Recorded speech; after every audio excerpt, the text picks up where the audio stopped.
Hi all, DT Neil at you again, talking about horror, genre, stories, and other things. Third one of my eco horror novellas, and it technically comes in two parts. So I'm going to talk about one part and then I'll talk about the other part later. It's Somerville. And Somerville is unlike the other two, which the other two are nautical stories focused on sea monsters. This one is Somerville is landbound and it's dealing with, and this isn't really a spoiler from my perspective, it's a killer plant. So it's firmly, in my mind, firmly in the tradition of eco horror and that idea of nature run amok, nature gone awry.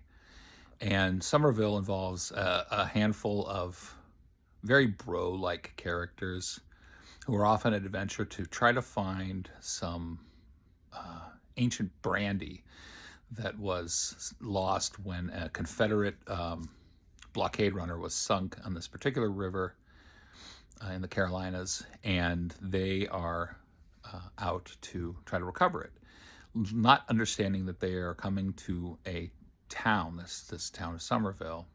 And there is a real Somerville. This is a fictional Somerville, not to be confused.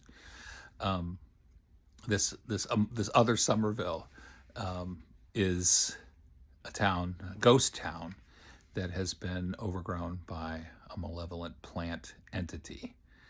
And readers have it's interesting because readers have liked this one. They've liked it, but they always complained that the story wasn't long enough. Like they wanted to know more, and they really enjoyed the lore that I had built in terms of the town of Somerville. And they kind of joked about the characters are all jerks, and it felt very much. People have commented it felt like very much like an '80s horror movie, and that's partly by design in the sense like I made characters to be kind of thoughtless and feckless and goofy because I wanted to have those folk going into a situation where they were almost immediately out of their element and in over their heads, and Somerville provides that for them. And using a plant nemesis, like Day of the Triffids by John Wyndham, that idea. I like plant entities. They're interesting because plants are both familiar and alien at the same time. And in this context, in the context of Somerville, there's very much a sense that Madame Somerville, as this large plant entity is ultimately known, as definitely has humanity outmatched, and the characters in that story are absolutely devastated by the plant eco-apocalypse in the ruins of the town. And that one, I'm a big fan of Southern Gothic. I love Southern Gothic. And this is a little bit of my tip of my cap to that genre in a way.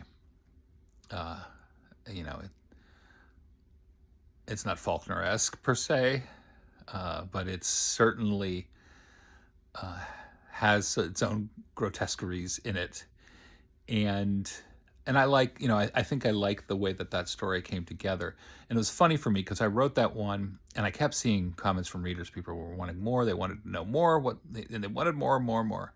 And about a decade later, I came up with the sequel to it, which I'll talk in more detail later, but it's The Return to Somerville, which is a novel,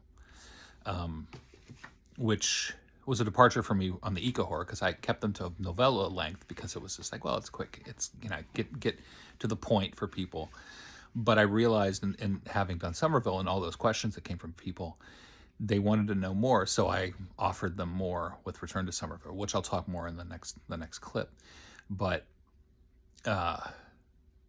Somerville as a whole, I like where it went and what I did with it. And again, my caveat is if the characters annoy, it's kind of because they're supposed to. Because again, I think of like the classic slasher movies where people like have these annoying characters and you're kind of waiting for the killer to come get them. I kind of did that with the characters in Somerville. So Somerville, third of my eco horror stories. If you like plants as monsters, it's got it. If you want to watch characters die in absurdly horrific ways, it's got that too.